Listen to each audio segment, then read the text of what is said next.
Et salut à tous, je suis vraiment très content de vous retrouver car dans quelques instants vous allez passer un agréable moment avec Frédéric Soutrel.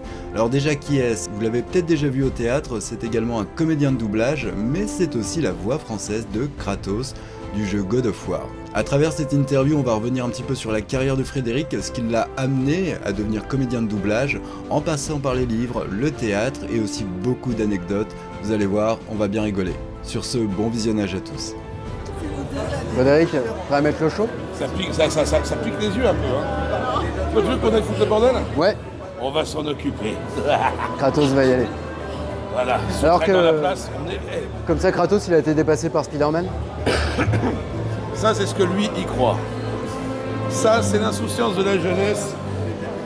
Le jour où il sera raisonnable, le jour où il sera sage, il va comprendre son malheur. Là maintenant, Kratos est à la maison. Kratos est à Charleville. Ça va chier.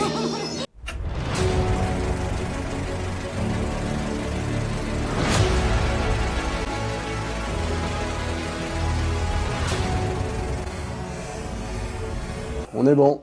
Nickel. Ça tourne au niveau du son. Ça tourne au niveau du son, image.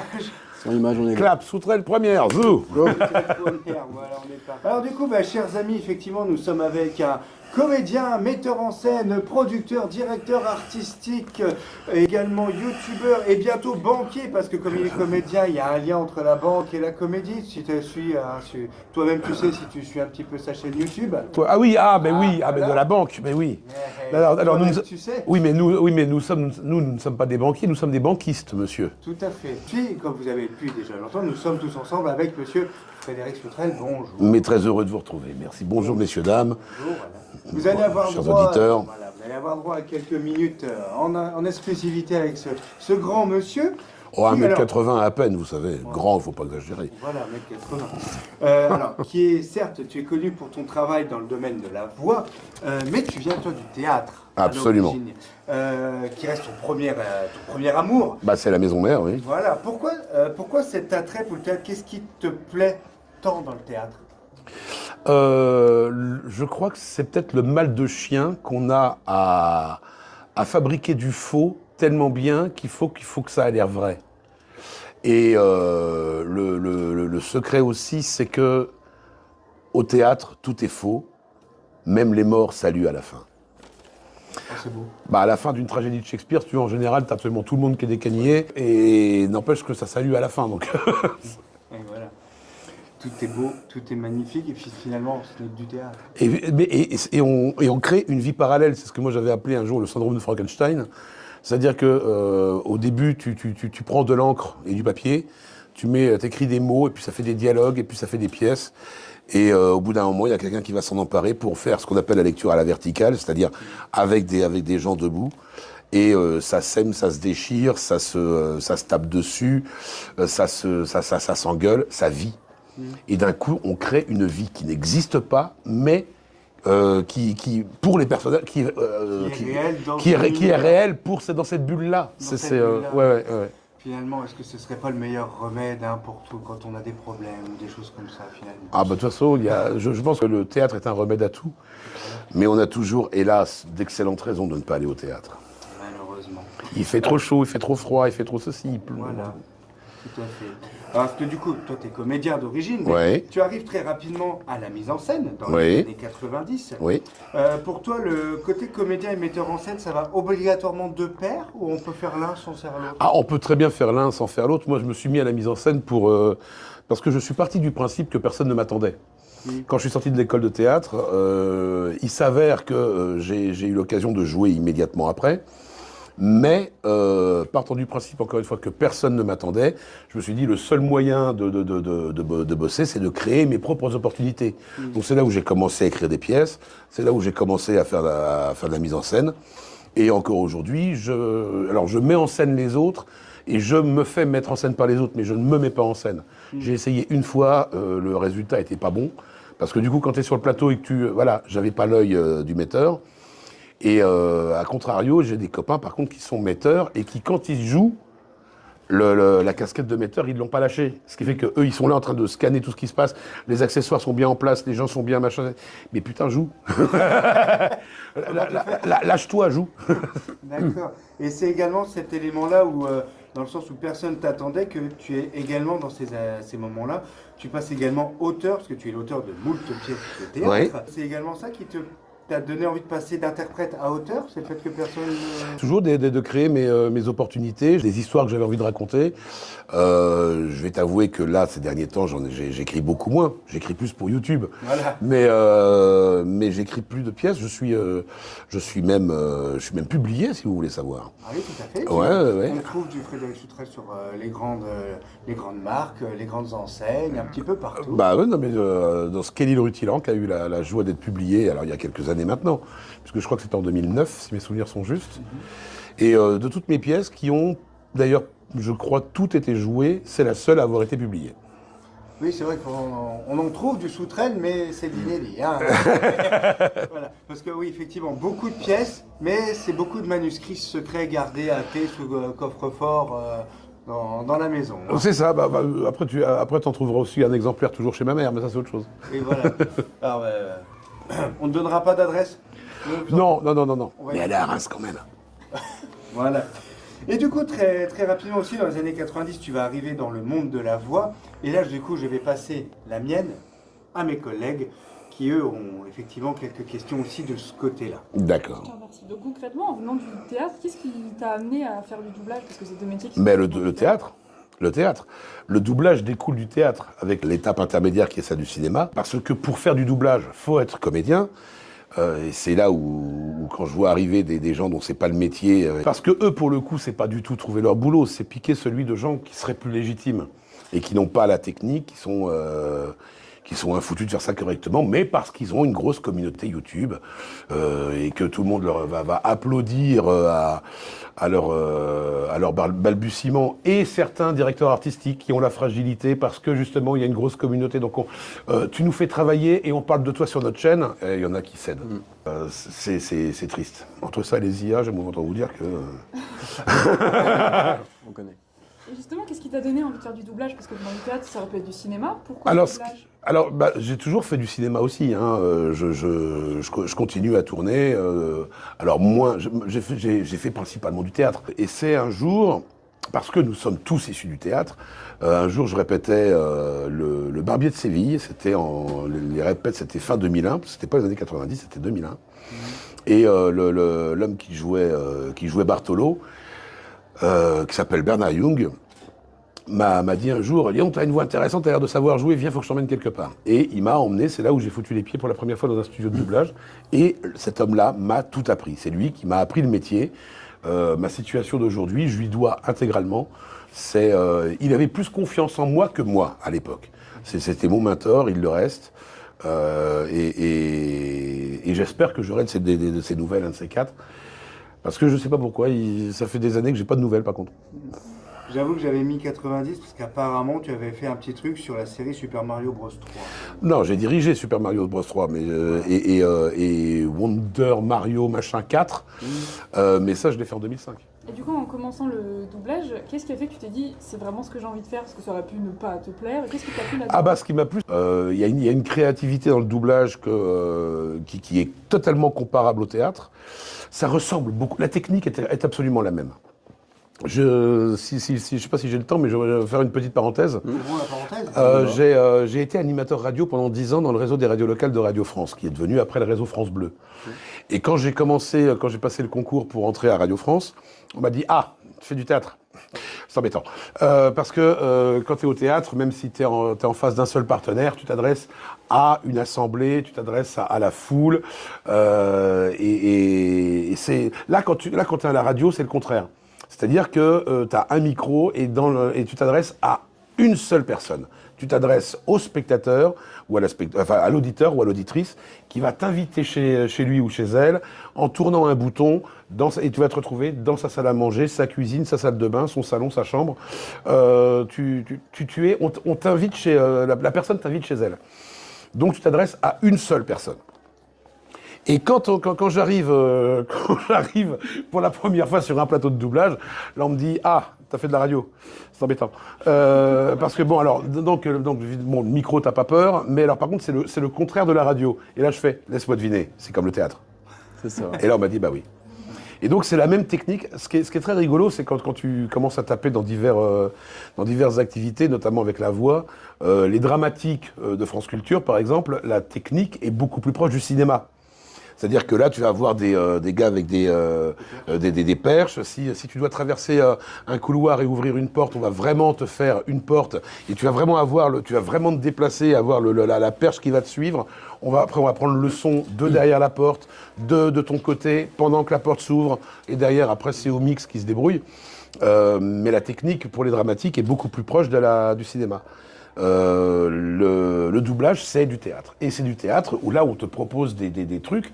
Je veux dire que quand tu joues un super-héros qui vole, ça, au théâtre, même s'il y a beaucoup d'effets spéciaux maintenant, on arrive à faire des choses qu'on pouvait pas faire il y a 30 ans.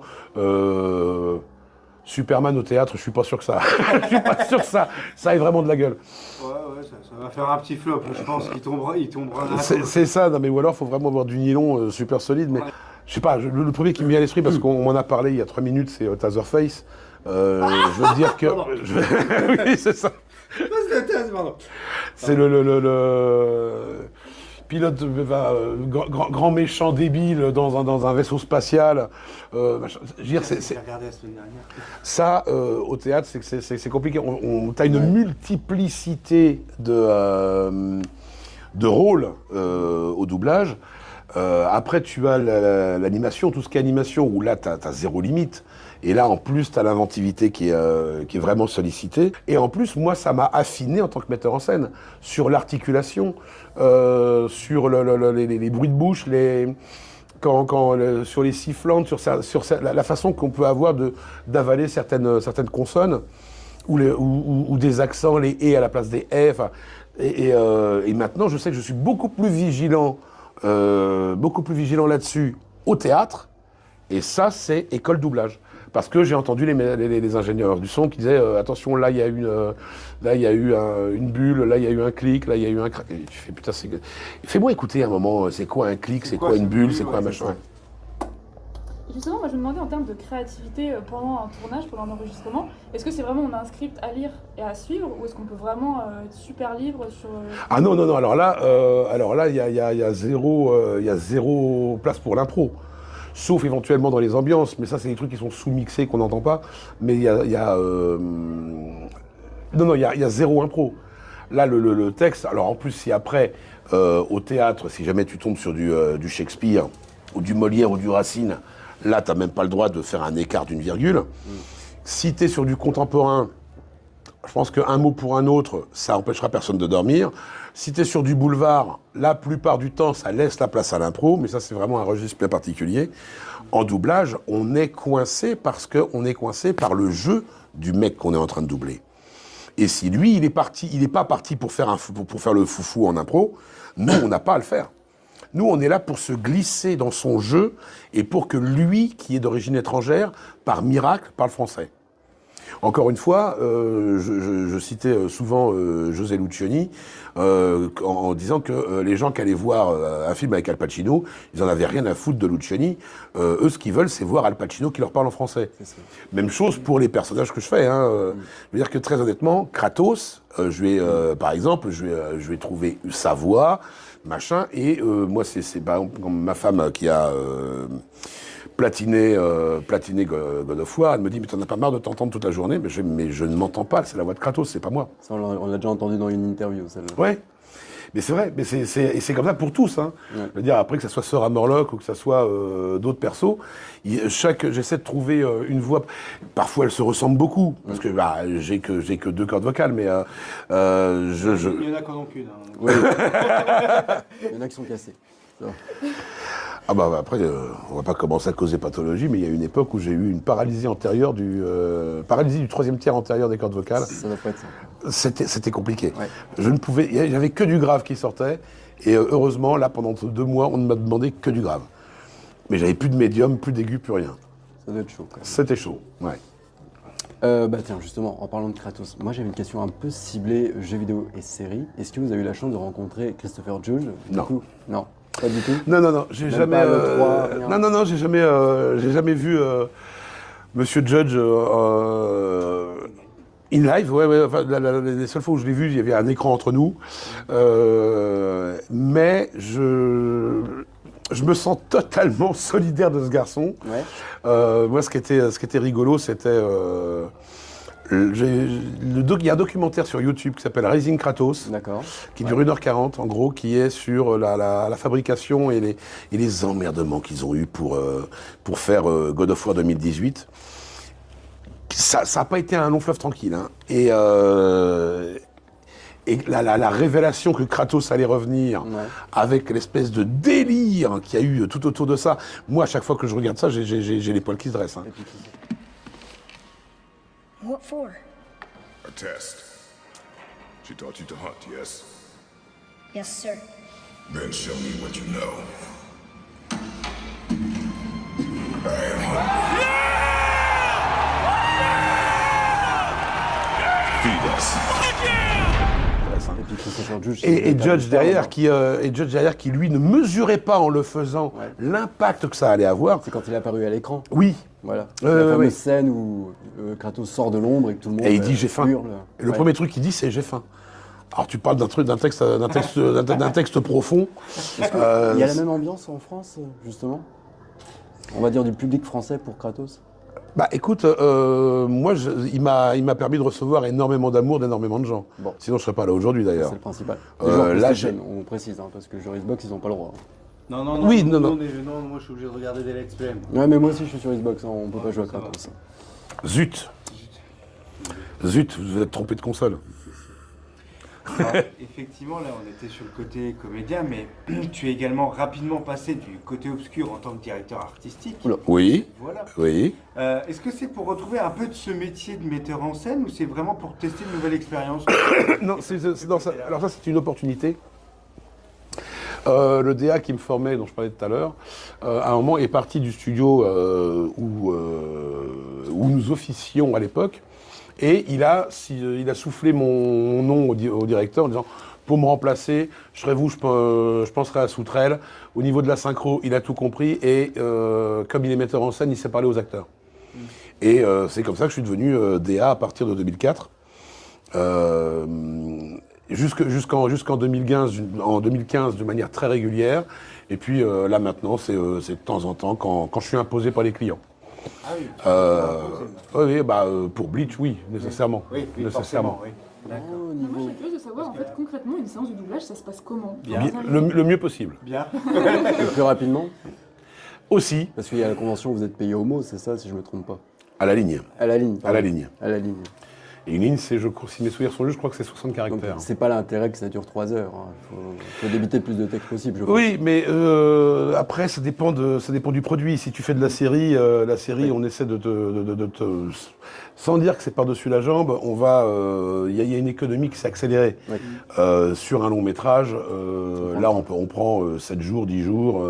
C'est plus un cachet, non? Non, c'est toujours à la ligne?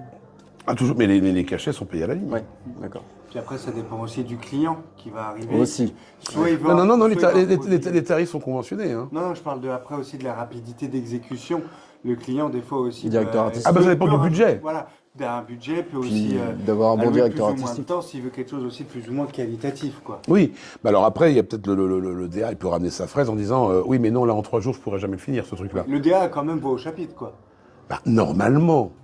Normalement. Il y a une série, que j'ai faite. Alors c'est une série de documentaires, un truc de Voice que j'ai fait cette année, qui est la suite d'une série que j'avais déjà commencé il y a 2 ans.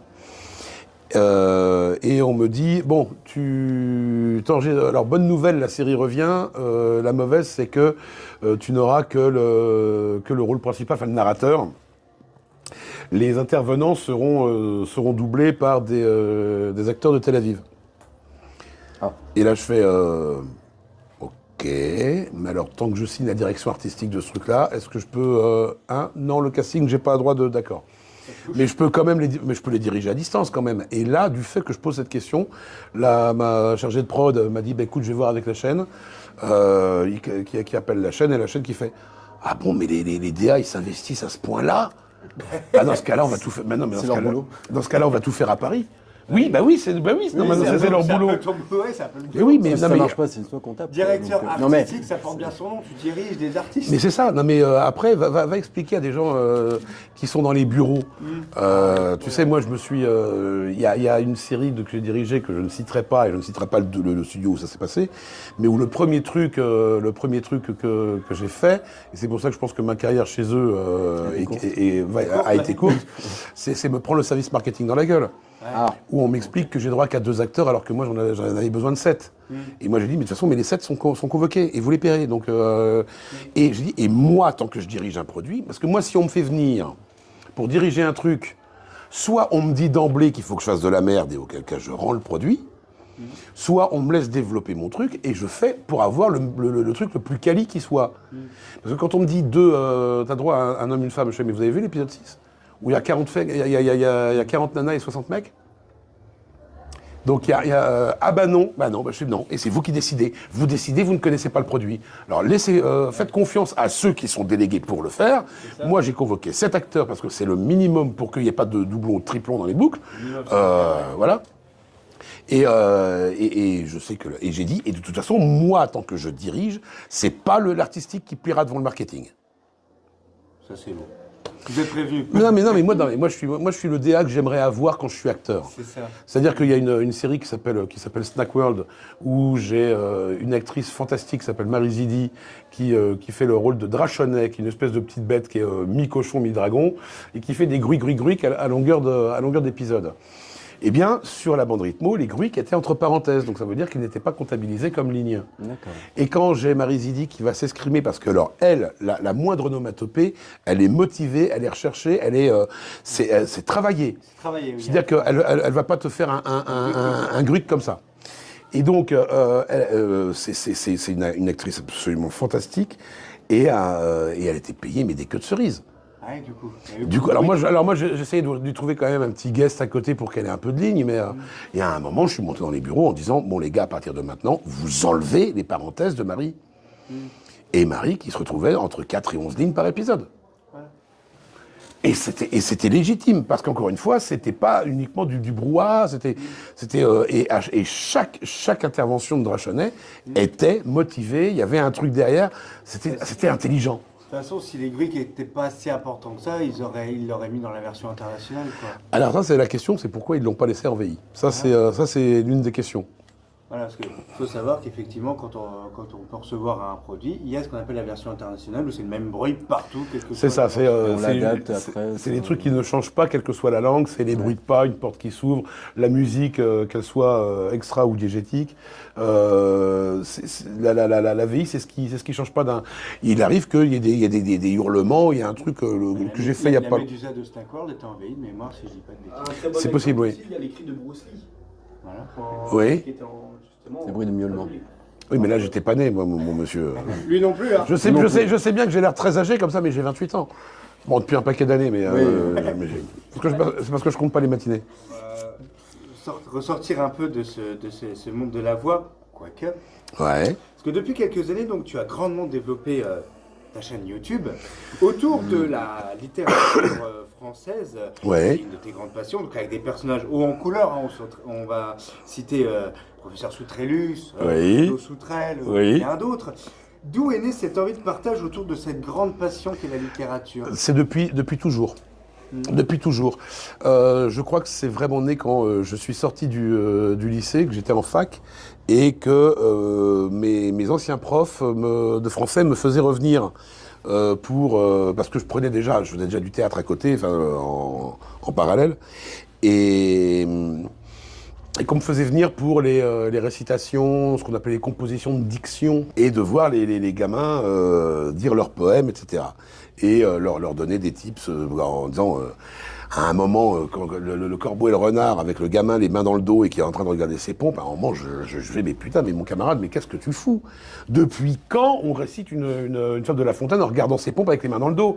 Et là, t'as 25 mains qui se lèvent en disant, mais c'est Madame Machin l'année dernière. Et là, tu fais, oh putain, il y a du boulot. Et c'est de là, et donc, du coup, là, moi, je leur interprétais, moi, mon truc, c'était le corbeau et le renard. qui est très pompé sur celle de Funès, mais bon, c'est le corbeau et le renard, et derrière, t'as les gamins qui, ah merde, t'as le droit de rire pendant une fable, t'as le droit de faire des trucs comme... oui, c'est justement, c'est la base, enfin la fable, Fabula, c'était en train de raconter une histoire. Si vous aimez bien ça, il a réitéré, je crois que tu as réitéré l'exercice avec une autre, qui est la cigale et la fourmi. Alors sur ma chaîne, il y a la cigale et la fourmi, il y a l'âne et le chien, il y a le corbeau et le renard. C'était les 400 ans de La Fontaine. Voilà, donc, dans la playlist de l'art du jeu, où là on voit la cigale et la fourmi dit plusieurs fois. Oui, avec des points de vue. Oui. Parce que voilà. quand tu es au théâtre, là, parmi les premiers trucs obligatoires, c'est de penser quelque chose de ce qu'on dit. Et c'est avoir un axe, que ça soit ou pas celui du metteur en scène. Après, c'est-à-dire que la réflexion a été faite en amont. Quand tu es sur le plateau, là, tu réfléchis plus, tu fonces. C'est ça. Et donc oui, il y a eu tout un arc autour de La Fontaine. Et d'ailleurs, il me reste encore un ici, je vous racontais au sujet de La Fontaine, notamment les relations entre La Fontaine et l'Académie française, parce que c'était pas piqué des verres. Le mec, il a toujours choisi le mauvais camp. Je sais pas comment. Ce type, il était mais totalement à côté de ses pompes.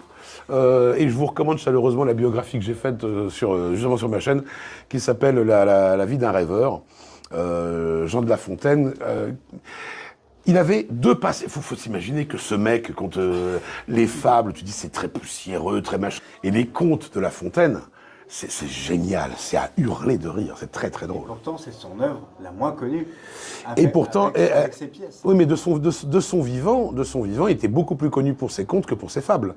Les fables, ça a été fait donc à destination du Dauphin, pour essayer de rentrer dans les bonnes grâces de Louis XIV, parce que Louis XIV et son ministre Colbert étaient très très très hostiles à La Fontaine. Mais donc après les personnages que j'ai sur ma chaîne, oui, le professeur Soutrellus qui raconte donc l'étymologie des mots issus du Moyen-Âge dans l'édico du Moyen-Âge. Non, c'est esclave, enfin j'en ai. Je veux la voix de Soutrellus en fait, c'est pour ça. Ah, tu veux que je fasse la voix de Soutrellus? Fais-moi un petit début là, un petit peu début. Parle-nous de Soutrellus avec Soutrellus. Le professeur Soutrellus est un personnage totalement fictif. On ne sait pas de quelle époque il arrive. Pour expliquer l'étymologie des mots. Les mots d'origine médiévale, tous bien souvent latine. Et parfois, lorsque l'origine n'est pas latine, on le spécifie, parce que, nom de Dieu, c'est quand même assez rare. Voilà, ce genre de trucs comme ça, c'est... C'est ça pendant 10 minutes et c'est juste énorme. Mais oui, mais surtout, c'est un gros travail de recherche et c'est... en général, quand je balance une date dans un Soutrellus, c'est que j'ai au moins 4 sources qui confirment que c'est bien la date. Sinon, en dessous, je dis selon les trucs, ou je dis aux environs de. Non, parce que je veux être inattaquable. Parce que je vois certains de mes camarades grammairiens, je pense à un qui m'a appris beaucoup de choses. Il y a un moment, j'ai fait un sujet...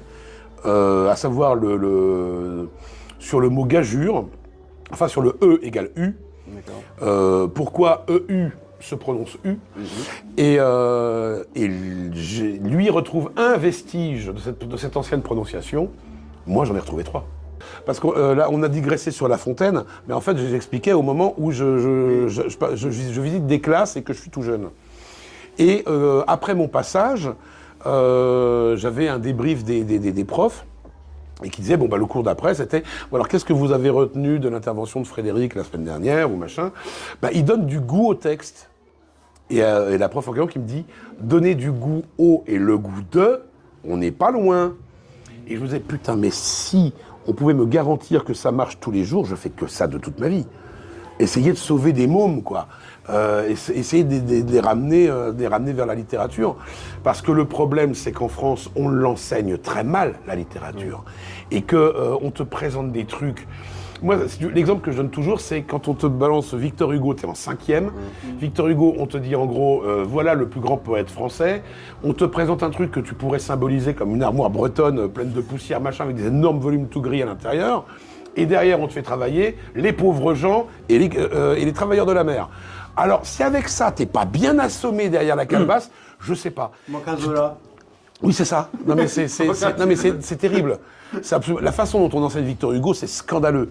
Et visiblement, ça a quand même un peu changé, parce que comme mon fils était en 5e, lui, il est tombé sur des poèmes tirés de l'art d'être grand-père, qui, pour moi, est l'axe principal pour pouvoir entrer dans l'œuvre hugolienne, c'est-à-dire le moment où il était le plus simple. Puisque un artiste, toute sa vie, va aller en se simplifiant. Et je pense qu'en remontant le fil biographique, tu peux derrière après t'attaquer la légende des siècles. Si tu te prends la légende des siècles et que t'es pas équipé sur la compréhension de l'alexandrin, etc., ça peut être très très compliqué. Et donc, je me disais, comment je peux propager comme ça la bonne parole ? À un moment, je me disais, bon, alors la radio, proposer des émissions de poésie à la radio, mais les seuls qui seraient susceptibles d'accueillir ce genre de truc ne sont pas des radios écoutées pour les jeunes, et les radios pour les jeunes, de toute façon, vont me faire embabouiner directement.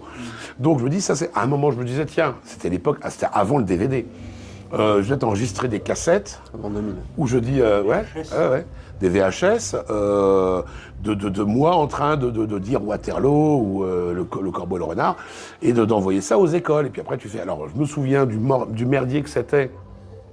Quand les profs voulaient te montrer un film ou un truc, demander à l'économa pour avoir le magnétoscope, fallait qu'il y ait la salle de l'auditorium du match. Je dis non, c'est pas une bonne idée. Puis qu'est-ce qui me dit que les mecs auraient accepté ça, l'auraient reçu avec bienveillance, j'en sais rien. Et si tu veux, en fait, depuis toujours, je pense à ça. Et il y a un moment, arrive Internet, et ça, j'y pense pas tout de suite, et c'est YouTube.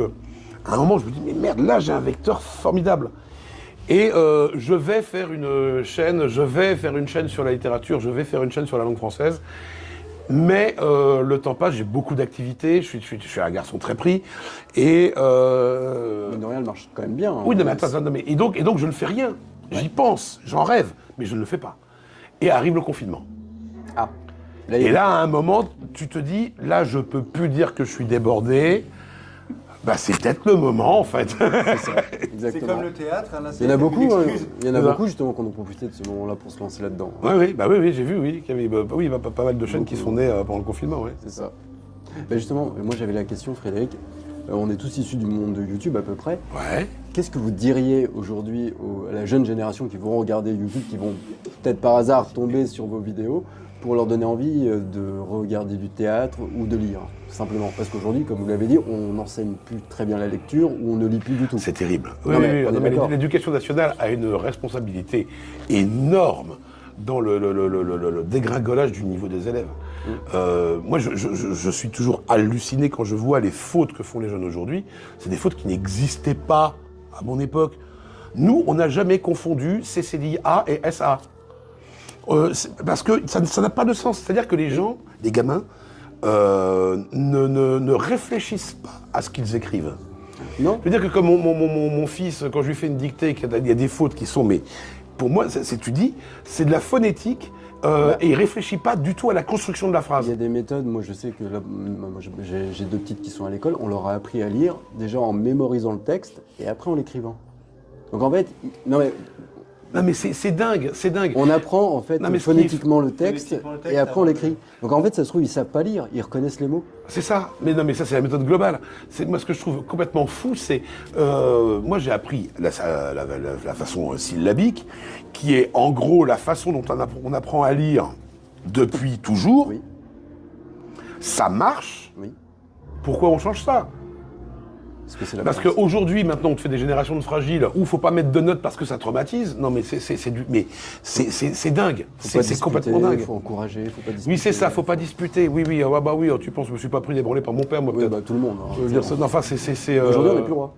Ah non, c'est mal. Bah oui, maintenant, c'est l'enfant roi. Il ne faut même pas dire non. Non, c'est complètement...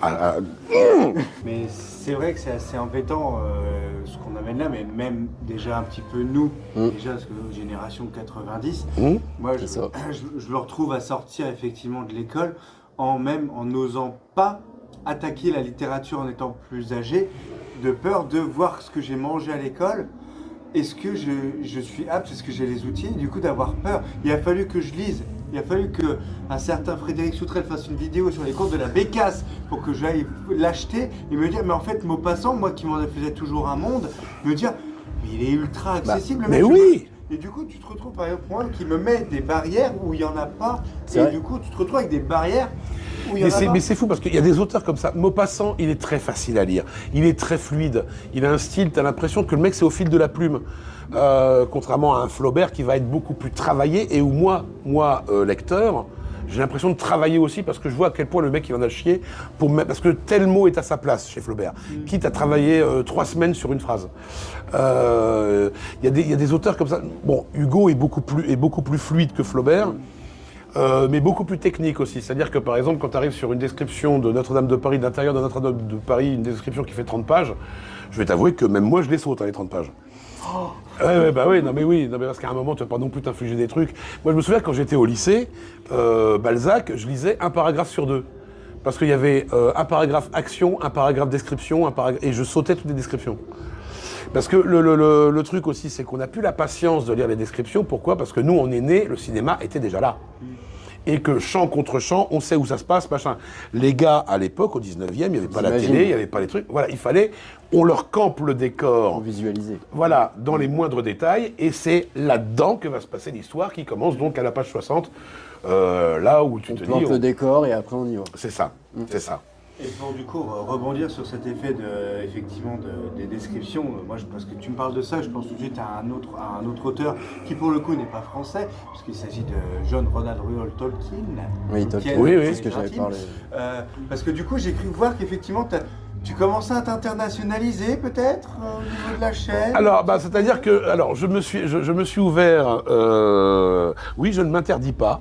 Au départ, je voulais attaquer que la francophonie, et puis quand j'ai lu l'histoire de la fin d'Edgar Allan Poe, je me suis dit, oh putain, vu que j'ai une série, enfin une micro-série qui s'appelle Les morts mystérieuses d'écrivains, si celle-là elle rentre pas dedans, je vois pas. Je vais pas plonger dans la littérature anglo-saxonne à pieds joints. On va l'aborder parce qu'il y a des sur des auteurs qui valent le coup. Je veux dire que par exemple, si tu veux qu'on parle exclusivement théâtre, tout le théâtre américain des années 50 est flamboyant, c'est sublime. Gene O'Neill, Tennessee Williams, Edward Albee et Arthur Miller. Il y a des choses extraordinaires aussi chez les autres. Moi, je me concentre essentiellement sur ce qui se passe chez nous, parce que pour moi, c'est la base, c'est le socle, oui, qu'on devrait avoir en commun. Et après, derrière, tu peux découvrir ce qu'il y a chez les autres.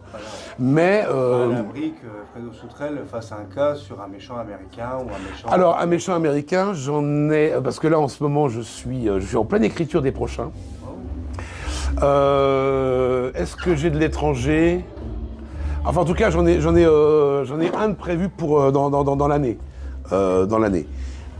Mais si, il y aura de l'anglo-saxon quand même, mais classique. Eh bien, sur ces bonnes paroles, grand merci à toi. Mais merci à vous. Voilà. Eh bien, merci en tout cas d'être tous là. Merci beaucoup, Merci d'avoir mesdames et pris le temps. messieurs. On sait que vous avez été très embêtés. Non, mais moi, pour moi, ce qui est terrible, c'est quand je vois des mômes des gens qui attendent depuis 1h30. Oui, bien sûr. Et au moment où ils arrivent devant moi, je fais, non, là, je m'arrête une demi-heure. C'est horrible. C'est-à-dire que je suis un garçon empathique.